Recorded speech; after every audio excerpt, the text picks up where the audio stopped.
히브리서 10장 22절 말씀, 우리가 마음의 뿌림을 받아 양심의 악을 깨닫고 몸을 맑은 물로 씻었으니 참 마음과 온전한 믿음으로 하나님께 나아가자. 히브리서 10장 22절에 이 말씀을 여러 날을 통하여 우리가 배우고 있습니다. 우리는 성경을 기준으로 해서 항상 깨달아 나가야 됩니다. 그래서 이 도리가 성경에 맞는 것인지 안 맞는 것인지 항상 우리는 이것을 살펴야 되지. 아무나 따나 성경이라고 이렇게 말하면 다 성경으로 생각하여 해석을 이렇게 하든지 저렇게 하든지 개의치 않는 사람은 그 사람은 참 마음에 이르지 못합니다. 거짓된 마음에 이를 수밖에 없습니다. 왜? 진실은 성경밖에 없는데 이 성경이 가르치는 것인지 안 그러면 사람이 가르치는 것인지 늘 이것을 생각해서 듣는 사람은 늘 이것을 구별을 할 수 있는 사람이 되어야 되고,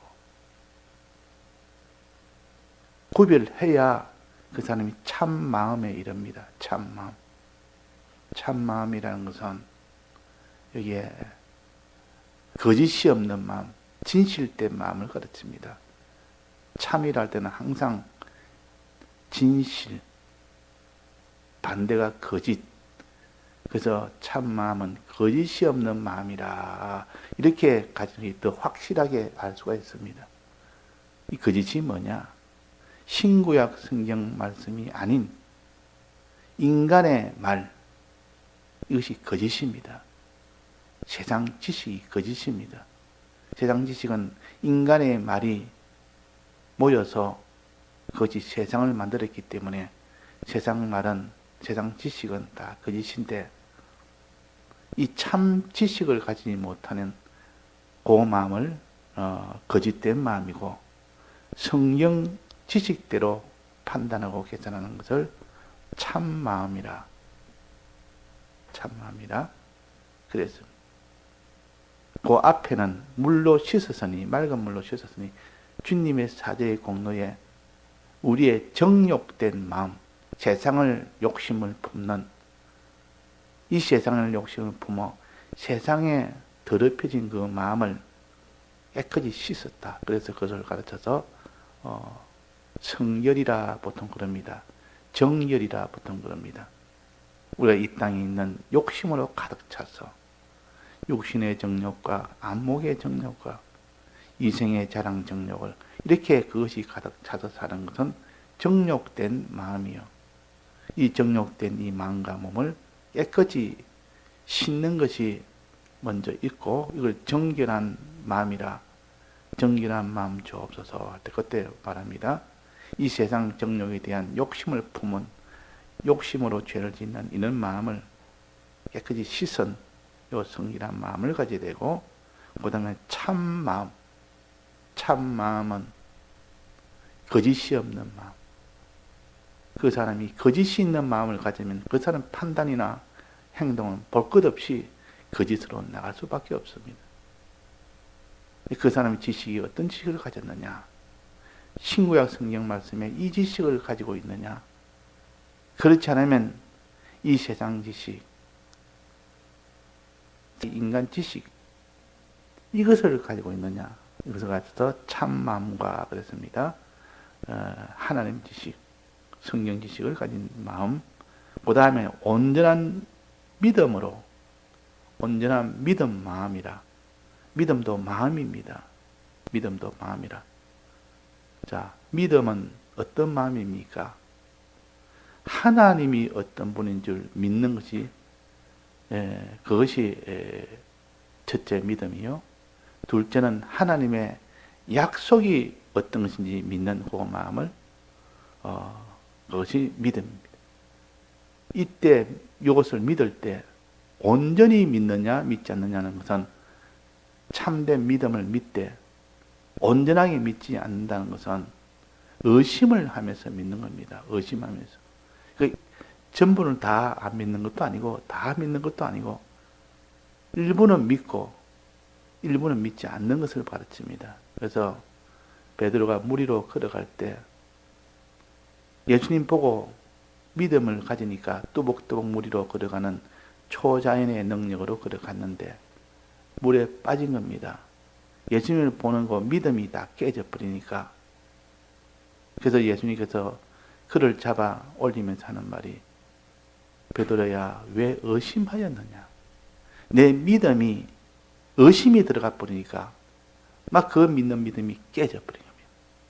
의심이 있는 믿음이 이거는 진실된 믿음이 아니라 의심하는 믿음이라. 여기서 온전한 믿음이라는 것은 진실된 믿음을 가르칩니다. 거짓이 없는 믿음, 즉 의심하지 않는 믿음. 믿음은 의심하느냐 진실하게 믿느냐는 그 두 면을 가르쳐서 여기에 온전한 믿음, 진실한 믿음이라고 그렇게 합니다. 요 진실한 믿음 가져야 돼요. 자, 첫째는 정결한 이런 정욕이 없는 그런 마음, 죄가 없는 그런 마음. 두 번째는 거짓이 없는 참마음. 세 번째는 이렇게 확실히 믿는 의심 없는 그런 믿음이 온전한 믿음입니다. 요 믿음으로 하나님께 나아가자. 그러니까 정결한 마음, 참마음, 온전한 믿음으로 요 세 가지로 하나님께 나아가야 하나님께 나아갈 수가 있습니다. 이 세 가지가 기초가 없으면 하나님께 나아간다는 것은 다 외식이 되어버리고 나아갈 수가 없습니다. 실제로는. 하나님께 나아간다면 하나님과 하나 되는 길인데 하나 되었을 때 그 모든 하나님의 그 약속된 영생과 구원을 받기 위한 그 행동을 하나님께 나아가야 하나님께 나아가는 그 행위를 가르쳐서 선행이라 그럽니다. 선행한다. 너는 선행해야 된다. 선을 행하는 자는 생명의 부활로 그랬단 말이에요. 선을 행하는 자는 선행하는 자는 생명의 부활로. 그러니까 하나님께 나아가지 않으면 그 사람은 하나님과 하나가 될 수 없습니다. 생명을 얻지를 못합니다. 자, 그래서 하나님께 나아가자. 하나님께 나아가는 방법은 어제 1계명부터 4계명까지라 그랬습니다. 1계명부터 4계명까지가 하나님께 나아가는 요 계명이요. 그러니까 우리가 그냥 하나님께 나아가자 하면 추상적으로 구체적이 아니기 때문에 뭐 어떻게 하는 것이 하나님께 나아가는지 모른다 그 말이에요. 그러면 이 10계명은 구체적으로 하나하나를 기록해 줬습니다. 우리가 구체적으로 알지 못하면 그 나아가자 그냥 하나의 전체적인 목표만 말했지 구체적으로 어떻게 해야 하나님께 나아가는지는 10계명의 1계명부터 4계명까지 봐야만 그걸 행할 때 하나님께 나아가는 것이라 하는 것을 우리가 알아서 그래서 1계명부터 4계명까지 힘써 지키기를 힘을 써야 됩니다. 그걸 지킬 때 하나님께 나아가는 사람이 된다. 선을 행하는 사람이 된다 하는 것입니다. 그러니까 하나님께 나아가는 것이 뭐냐 물으면 사람들이 그냥 하나님을 사랑하는 거 아닙니까? 그것도 맞고 또 하나님을 의지하는 거 아닙니까? 그것도 맞고 하나님께 순종하는 거 아닙니까? 순종도 맞고 하나님을 두려워하는 거 아닙니까? 그것도 맞고 또 하나님 앞에 망령된 말을 하지 않는 것 그것도 하나님께 나가는 거고 하나님을 기뻐하게 하는 그 말하는 것도 함께 나가는 거고 이렇게 10계명을 통해서 나아가는 방법을 하나하나 구체적으로 알아서 자기가 그 행동을 고칠 때, 그 행동을 따를 때 비로소 하나님께 나아가는 사람이 되지, 그냥 막연하게 추상적으로 하나님께 나아가자, 전체적인 하나의 방향을 말했지 구체적으로는 따로 계명에 따로 말해놨습니다. 계명을 무시하는 사람은 마음으로 믿되 행치를 못하는 사람이에요. 행하기까지 믿어야 되는데 행치를 못하는 사람. 십계명, 그래서 우리에게 참 생명을 주는 계명이라. 이 계명대로 행치 않으면 천국에 못 들어갑니다. 이때 말하는 율법은 대속 없이 믿는, 대속을 믿는 것 없이 행하는 그 율법이 아니라 대속을 정말로 믿은지 안 믿은지를 이렇게 하나님 앞에서 인정을 받기 위한 그 행동을 가르칩니다. 그러니까 이 율법의 두 가지 역할을 합니다. 율법은 대속 없이 율법을 지키면 율법주의자로 그것은 다 구원을 얻지 못하는 그런 율법주의자가 된다는 그런 뜻에서 율법이고, 또 하나는 대속을 믿는 자는 이 율법은 이 대속을 믿는 믿음을 온전케 하는 일입니다. 온전케. 율법이 두 가지 이 역할을 알아야 되지. 그냥 율법이라 그러면 율법대로 산다 이러면 율법대로 행해야 된다 이러니까 이거는 다 율법주의자다, 그렇게만 한다 그러면. 그러나 주님의 피로 양을 잡아서 피 흘려서 잡는 그 제사 지내는 그 사람들은 벌써 주님의 대속을 믿는 사람이에요. 믿는 사람이 율법을 행할 때는 그것은 그 대속을 믿는 믿음을 온전케 하는 겁니다. 온전케. 율법은 대속을 온전케 하는 역할도 있고, 하나는 율법은 대속 없이 행할 때는 율법주의자로 구원을 얻지 못하게 하는, 정죄하는 그런 역할을 하는 것이 율법입니다. 율법을 바로 알아야 되지. 그냥 십계명이나 율법이라 이러면 무조건 이건 율법주의자로 아주 단순하게 그렇게 생각하면 안 됩니다. 이 성경을 보면 주여 주여 하는 자마다 천국에 들어갈 것이 아니요 아버지 뜻대로 행하는 자라야만 들어간다 그랬단 말이에요. 이게 행하는 자가 되는데 그 행하는 것이 뭡니까? 율법대로 행하는 겁니다. 율법대로. 그래서 예수님께서 영생은 어떻게 얻습니까? 하고 이 부자 청년이 물을 때 뭐랬습니까? 내가 율법 다 지키느냐 그랬거든요. 주님의 대속을 믿는 요 대속을 믿는 사람이, 사제층이 화친을 믿는 사람이 이제 율법을 지키는 것이 되어야만 하나님 보시기에 네가 대속을 정말 믿은 사람이다 하고 인정을 해줄 수 있는 그 역할을 하는 것이 율법을 지키는 겁니다. 그때는. 그래서 이 부자 청년이 예, 율법을 다 지켰나이다 하고 나는 사람에 대한 이 계명을 쭉 나열을 하면서 이것도 했고 이것도 했고 이것도 했고 그 다 지켜야 네가 영생을 얻는다 그랬단 말이에요. 그때 율법을 지켜야 영생을 얻는다 그 말 아닙니까?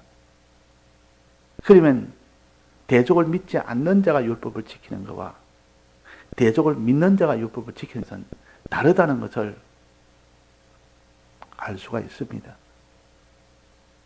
그래서 여기에 하나님께 나아가자 이 말은 하나님에 대한 율법, 하나님에 대한 십계명, 그것을 지키는 것이, 행하는 것이 그것이 하나님께 나아가는 선행이요.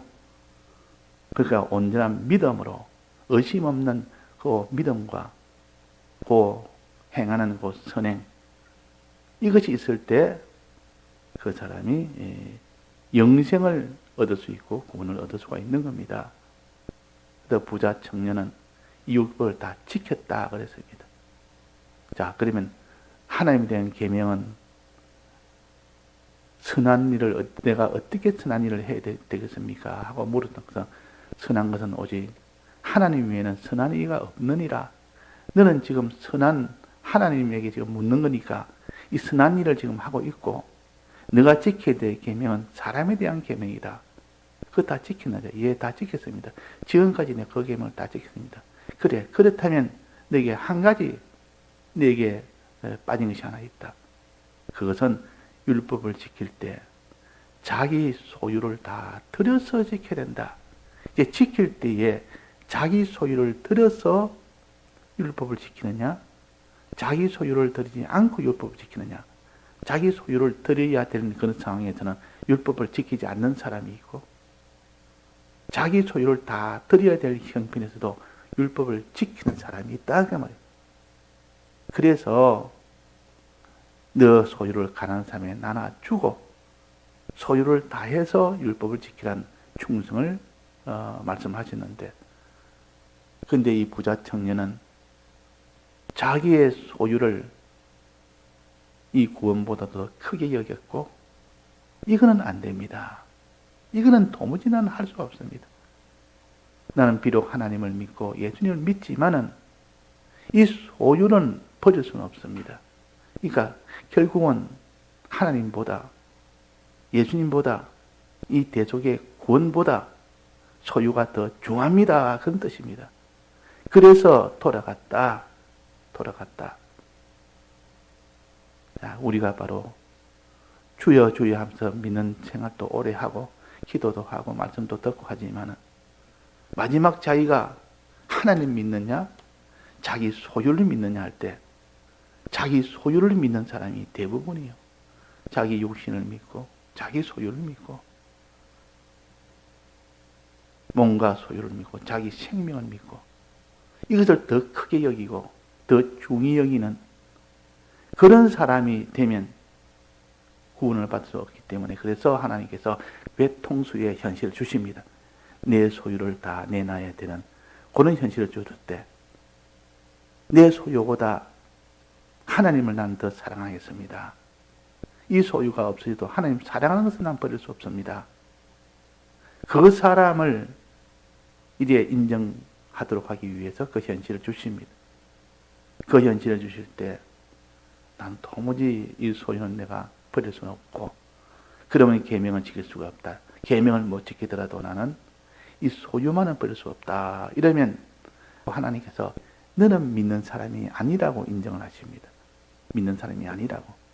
정말 믿으면 내 소유를 드릴 텐데 네가 진정 믿는다면도 온전하게 너는 믿지는 못하지 않느냐. 그래서 온전한 믿음과 이 말은 의심 없이 믿는 믿음이라 그러고, 다른 말로 하면 좀 더 자세히 말하면 자기의 소유를 다 내놓을 만큼 계명을 지킬 만한, 행할 만큼 그 정도의 믿음을 온전한 믿음이라 그럽니다. 온전한 믿음. 온전한 믿음이 되어야만 그 사람이 하나님께 자기를 다 드려서 나아갈 수가 있습니다. 온전한 믿음이 돼요. 온전한 믿음이 얼마나 중요한지. 그래서 어제도 정한 것처럼 야고보서 2장 22절에 보면 행함은 믿음을 온전케 하느니라. 행하는 그것을 보고 하나님께서 그 행함이 믿음을 온전케 한다. 마음으로 믿는 믿음이 그 행함으로 온전케 된다. 근데 그 마음으로 믿는 믿음이 행치 못하면 그 믿음은 온전한 믿음이 아니라는 뜻이요. 온전한 믿음이 아니라는 뜻이요. 진실된 믿음이 아니라는 것이요. 다 의심하는 믿음이지. 그래서 온전한 믿음이 있어야만 하나님께 나아가는 겁니다. 하나님께. 그래서 우리가 먼저 정결한 마음, 자기의 죄를 깨끗게 씻어서 몸과 마음을 맑은 물로 깨끗이 씻어서 정결한 마음이 있어야 되고, 그 다음에 두 번째는 참 마음, 진실된 마음, 다른 말로 하면 거짓이 없는 마음, 신구약 성경에 근거한 그런 지식의 마음, 이것이 참 마음이요, 거짓이 없는 마음이요. 그 다음에 세 번째는 온전한 믿음. 믿음도 마음은 마음인데 믿음의 마음을 가져야 될 거 아닙니까? 요거 믿음도 의심 없는 믿음, 이걸 온전한 믿음이라고 그러고, 행하기까지의 믿는 믿음을 이것을 온전한 믿음이라고 그러고, 행할 때 자기를 다 드리기까지의 행함이 될 때 그것을 온전한 믿음이라 그래요. 온전한 믿음. 자기 소유도 드리고 몸도 드리고 생명도 드려서 하나님 뜻대로 하나님께 나아가는 1계명부터 4계명을 지키는 그 행위를 하는 자는 온전한 믿음을 가진 사람이에요. 그 행위가 없으면 하나님이 온전한 믿음이라고 인정치 않습니다. 다 같이 통성으로 기도하시다가 자유하시겠습니다.